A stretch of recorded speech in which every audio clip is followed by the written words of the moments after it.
मतलब तुम बार बार जन्मते हो, बार बार मरते हो, बार बार माँ के गर्भ में होते हो, इससे बाहर आने का प्रयास करो। इस तरीके से एक छोटे बच्चे को, 6 साल के बच्चे को एरोप्लेन उड़ाने के बारे में इतनी विस्तार से कैसे पता हो सकता है? जाने पहचानी जगह, जाने पहचानी बात, ऐसा लगता है ये बात मैं बहुत पहले कर चुका हूँ। मैं किसी टाइम में ऐसे ही पहले भी मुस्कुराया था। ऐसे लोगों को अनहोनी होने का एहसास हो जाता है, मतलब जो इस धरती पर पहले आए हैं, उसमें अपने फ्यूचर में होने वाली कोई अनहोनी घटना के बारे में इनको कुछ आइडिया पहले भी लग जाता है। डेफिनेटली आपका पुनर्जन्म हुआ है, आप यहाँ पर पहले आए हुए हैं।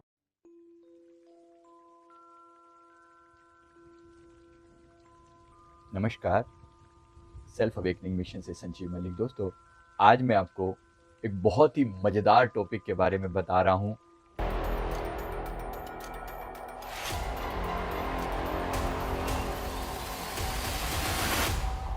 पुनर्जन्म के बारे में हमारे मन में अनेक भ्रांतियां हो सकती हैं कि पुनर्जन्म होता है अथवा नहीं होता।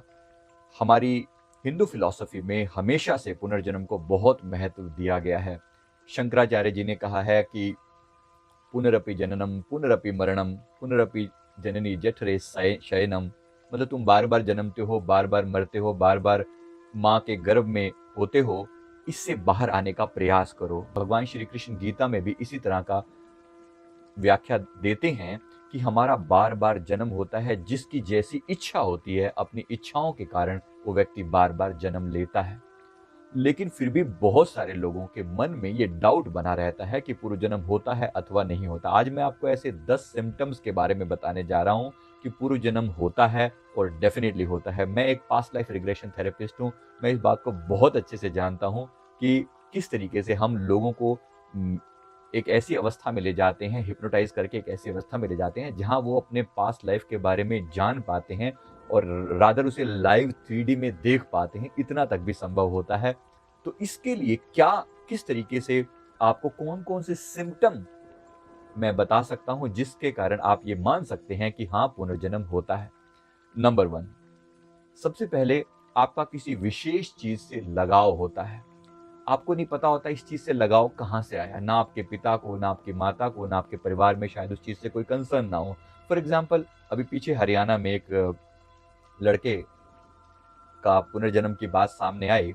वो शुरू से ही फौज की बातें करता था, जबकि उसके परिवार में कोई फौज का दूर दूर तक लेना देना नहीं था। वो फौज के बारे में, युद्ध, लड़ाई, बंदूक, राइफल, शुरू से उसके बचपन में। अब वो इतने छोटे बच्चे को किसने सिखाया ये सब? जबकि दूर दूर तक कोई ऐसा नहीं कि वहाँ टीवी वगैरह ऐसा कुछ भी नहीं, और उसके बावजूद भी वो बच्चा हमेशा फौज की बातें करता था। तो बाद में पता लगा कि वो यूपी में किसी जगह पर जन्मा एक फौजी था, उसका प्रीवियस जन्म था, और बाद में वो उस जगह पर गए भी सही। इसी तरह से आपको ऐसी अनेक चीजें याद आ सकती है। जैसे मुझे शुरू से ही गुरबाणी सुनने का बहुत चाव था, जबकि मैं इस समय एक देसी हरियाणा में ही मेरा जन्म रहा है। तो मुझे मेरा गुरबानी से लगाव होना बड़ा विशेष था और बहुत दीवानगी थी, बहुत ज्यादा दीवानगी थी गुरबानी से। इसी तरह से अनेक लोगों के पुनर्जन्म के कारण उनका विशेष चीज से लगाव होता है। पीछे ऐसी ही घटना जो है वो यूके में, ब्रिटेन में भी सामने आई, जहां पर एक लड़के को जब उसका पुनर्जन्म याद आया तो 6 साल की एज में वो एक एरोप्लेन के अंदर, कॉकपिट के अंदर जो कुछ भी होता है, वो हर एक चीज के बारे में सब कुछ जानता था। बाद में पता चला कि वो पिछले जन्म में एक पायलट था जिसकी एक प्लेन क्रैश में मृत्यु हो गई थी। बहुत ही प्रसिद्ध घटना है।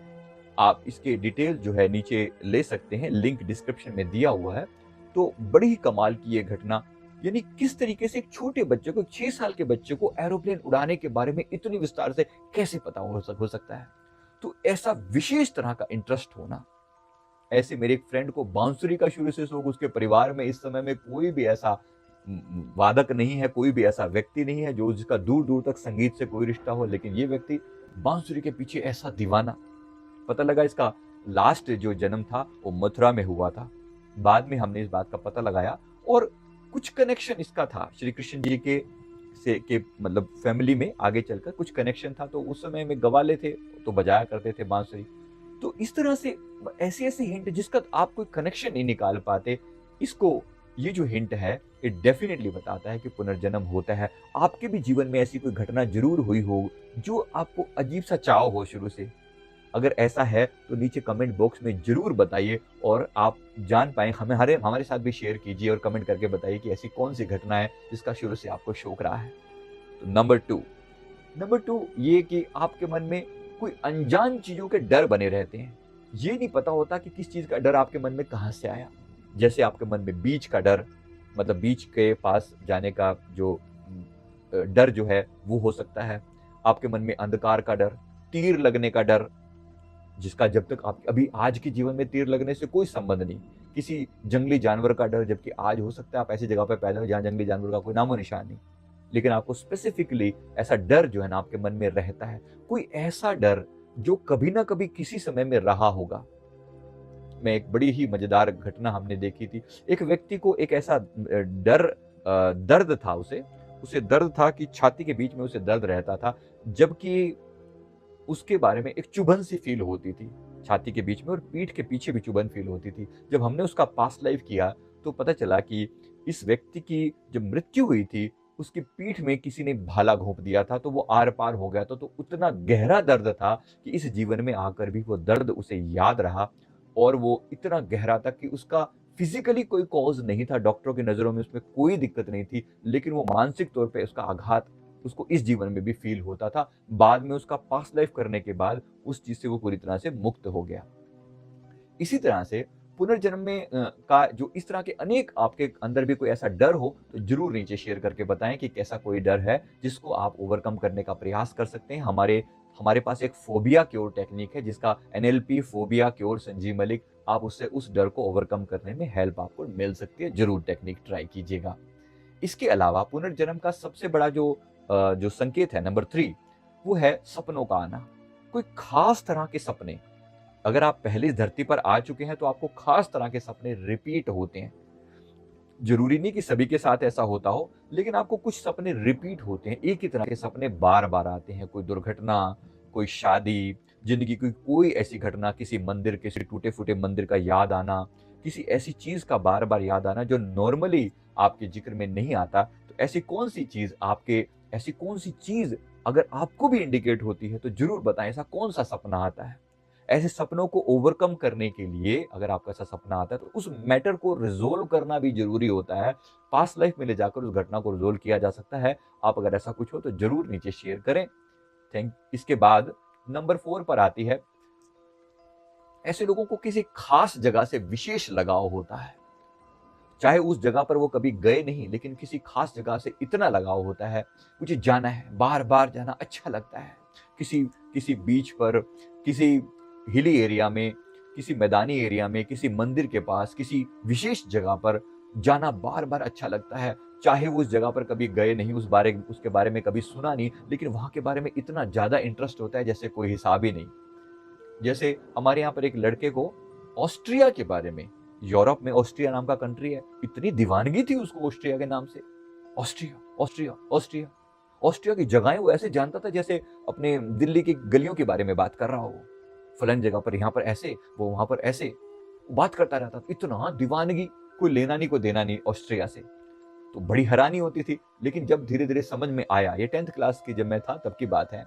लेकिन अब जब समझ में आता है तो अब पता लगता है कि फिर अगर अभी तो मिला नहीं वो व्यक्ति, लेकिन उसका पुनर्जन्म जाना जाए तो डेफिनिटली उसका कोई ना कोई कनेक्शन जो है वो ऑस्ट्रिया के साथ ज़रूर होगा, राइट? इसके साथ नेक्स्ट जो पॉइंट है, वो ये है कि अगर आपका पहले इस धरती पर जन्म हुआ है ना, तो आपको बार-बार डेज़ा वू एक कंडीशन, मतलब डेज़ा वू क्या होता है? डेज़ा वू का मतलब होता है, मैं इस जगह पर पहले भी आया हूँ। आपको ऐसा हिंट होता है। आपको लगता है कि यार इस जगह पर मैं पहले आया हूँ, कभी तो आया हूँ मैं यहाँ पर।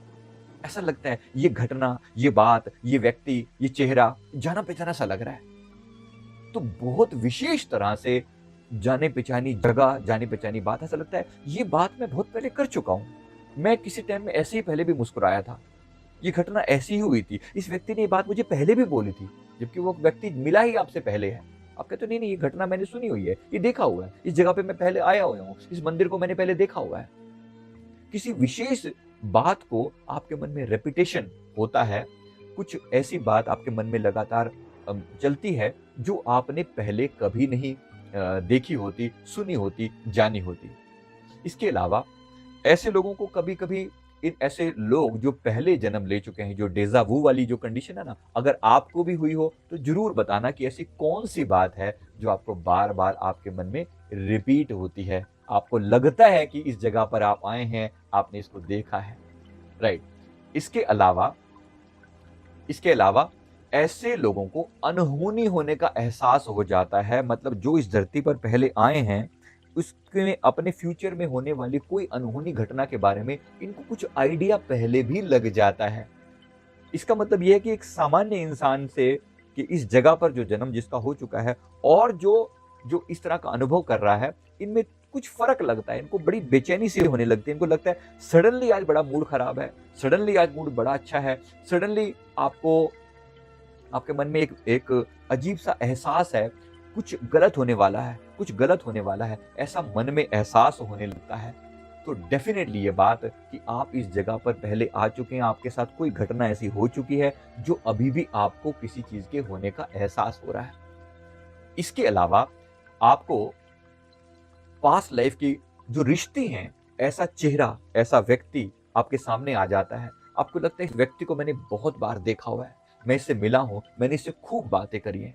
कोई चेहरा विशेष रूप से, एक एज भी होती है, उस एज में तो ऐसा लगता है कि एक अनजान व्यक्ति आपको बहुत जाना पहचाना लगने लगता है। मोस्टली ऐसा ऑपोजिट जेंडर के प्रति होता है। आप स्त्री हैं तो पुरुषों के प्रति और पुरुष हैं तो स्त्रियों के प्रति ऐसा लगने लगता है कि इस व्यक्ति को, इस चेहरे को, इन अदाओं को मैंने हजारों बार पहले देखा है।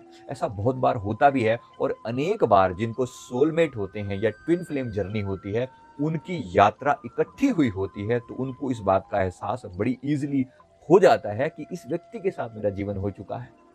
कभी कभी ये रिश्ता पिता पुत्र के बीच में, माता और बेटे के बीच में, या अन्य किसी व्यक्ति, अनजान व्यक्ति के साथ भी हो सकता है। और ऐसी बहुत सी बातें मन में आने लगती हैं कि इस व्यक्ति के साथ एक नफरत जैसा फीलिंग, या इस व्यक्ति के साथ प्यार जैसी फीलिंग, जिसको आप पहली बार मिल रहे हो उसके प्रति आप नफरतमय कैसे हो सकते हो, या बहुत ज्यादा प्यार कैसे हो सकता है किसी अनजान व्यक्ति के साथ। डेफिनेटली आपका पुनर्जन्म हुआ है, आप यहाँ पर पहले आए हुए हैं, इस व्यक्ति के साथ आपने समय बिताया हुआ है। आगे मैं एक और वीडियो में इसको विस्तार से बताऊंगा कि ये किसी व्यक्ति के साथ अगर पुनर्जन्म हुआ है तो क्या उसके सिम्टम होते हैं। अभी जो मैं आपको बता रहा हूं, अगर आपको भी ऐसा कुछ अनुभव रहा हो कि मेरा इस व्यक्ति के साथ पहले रिलेशन था, जिनको देखते ही आपको वो अनजानापन नहीं लगता, अगर ऐसा हुआ है तो हमारे साथ ये बात जरूर शेयर करें। हमें भी बड़ी खुशी होगी ये बात जानकर, बड़ा मजा आएगा। इस तरह से पुनर्जन्म की एक विशेष बात और भी है कि आपके आपके अंदर आपके अंदर कुछ ऐसी आदतें हो सकती हैं, कुछ ऐसी लगाव हो सकते हैं जिनके बारे में आपको आपको मतलब पहले कोई प्रायर नॉलेज नहीं होती। कोई ऐसी आदत, एक विशेष तरह से दिखने की आदत, एक विशेष तरह से बिहेव करने की, चेहरे के हाव भाव बना लेना, एक विशेष तरह से आपके खाने पीने की आदत ऐसी हो सकती है। जैसे आप नॉर्थ इंडिया में पैदा हुए हो, साउथ इंडिया कभी गए नहीं, लेकिन साउथ इंडियन फूड इतना अच्छा लगता है, जैसे आप वहां पर अनेक बार रहकर आए हैं। अभी हमारे एक मित्र से बात हो रही थी, तो वो ब्राजीलियन फूड को इतना पसंद करते हैं कि जिसका कोई हिसाब नहीं। ब्राजील का फूड चाहिए, वो ऐसे ऐसे नाम गिना देते हैं आप तो, कि टिप्स के ऊपर उनके नाम होते हैं, ब्राजील में ऐसा, ब्राजील में वैसा। मुझे लगा कि अंत में यही पता लगता है कि ये व्यक्ति का डेफिनेटली कोई ना कोई कनेक्शन है ब्राजील से, और इसीलिए इसको वो चीजें, वो बातें, वहाँ की आदतें, वहाँ की हैबिट्स, सब चीज उनके दिमाग में कॉपी हो जाती है। मुझे शुरू से, मेरे बचपन से जो मतलब चाइनीज या जापानीज जो छोटी आंखों वाले थोड़े टाइप के लोग होते हैं ना, वो मुझे बहुत ज्यादा, मतलब इनके साथ मिलने का, बात करने का बड़ा लगाव सा होता था। फिर बाद में मुझे पता लगा कि मेरा जन्म जापान में हो चुका है, तो मैंने बहुत अच्छे से इस चीज को जाना, और मैं इस जीवन में भी 6 साल जापान में लगाकर आया हूँ। इनकी एक विशेष तरह का लगाव था, अच्छे लगते थे लोग, वो जैसे बहुत ईमानदार है ऐसा फील होता था, और जापान में जाके जाके ऐसा फील भी हुआ। तो इसके अलावा आपके ये भी हो सकता है कि आपको कोई विशेष तरह का ज्ञान आपको विरासत में मिला हो, विशेष तरह का ज्ञान आपको विरासत में मिला हो। आपको लगता है कि कुछ चीजें आप लेकर ही पैदा हो। जैसे फॉर एग्जांपल, आपने देखा होगा कुछ बच्चे 3 या 4 साल की एज में इतने टैलेंटेड डांस करने वाले हो जाते हैं। आप सोचिए ऐसा कैसे हो सकता है। आपने देखा होगा कितने सारे टैलेंट शो बच्चों के जो होते हैं ना, उसमें कितनी बार आपने देखा होगा कि ऐसे कितने लोग होते हैं, कितने बच्चे जिनको इतने सारे टैलेंट उनके अंदर मौजूद होते हैं। किसी को इतनी अच्छी फ्लूट बजानी आती है, किसी को इतनी इतनी वीणा बजानी आती है, किसी कोई ढोलकी की थाप इतने ढंग से दे लेता है, कोई गाने का इतना शौक होता है बचपन से। बड़ी हैरानी होती है देखकर, क्या आपके अंदर भी कोई ऐसा गुण मौजूद है? ज़रूर शेयर कीजिएगा।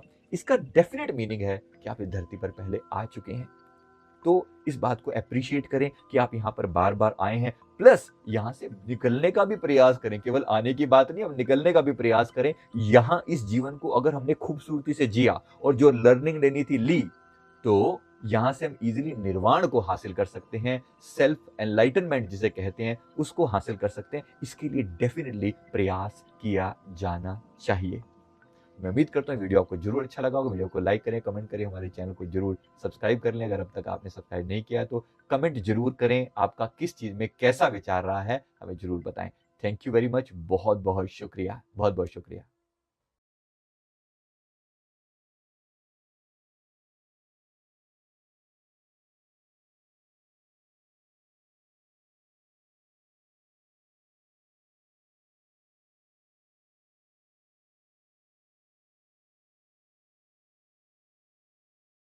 सभी साधकों के लिए शुभ समाचार। अब अमृत वेला मेडिटेशन क्लास होगी गूगल मीट पर। अमृत वेला मेडिटेशन ज्वाइन करें। पहला सत्र सुबह 3:30 से 4:30 बजे तक। दूसरा सत्र सुबह 4:30 से 5:30 बजे तक। सत्संग और साधना ज्वाइन करें। सत्संग रात 9:15 से 9:30 बजे तक। साधना और जाप रात 9:30 से 10:30 बजे तक। ये क्लास बिल्कुल फ्री है। इसका हिस्सा बने और अपने जीवन में आध्यात्मिक ऊर्जा का संचार करें। सभी साधकों से निवेदन है, यदि आपने अभी तक हमारा साधना व्हाट्सएप ग्रुप ज्वाइन नहीं किया है तो तुरंत करें। यहाँ आपको सभी आवश्यक दिशा निर्देश मिलेंगे। मेडिटेशन क्लास और व्हाट्सएप ग्रुप के लिंक आपको इस वीडियो के डिस्क्रिप्शन बॉक्स में मिल जाएंगे। आइए साथ मिलकर आध्यात्मिक यात्रा पर चलें।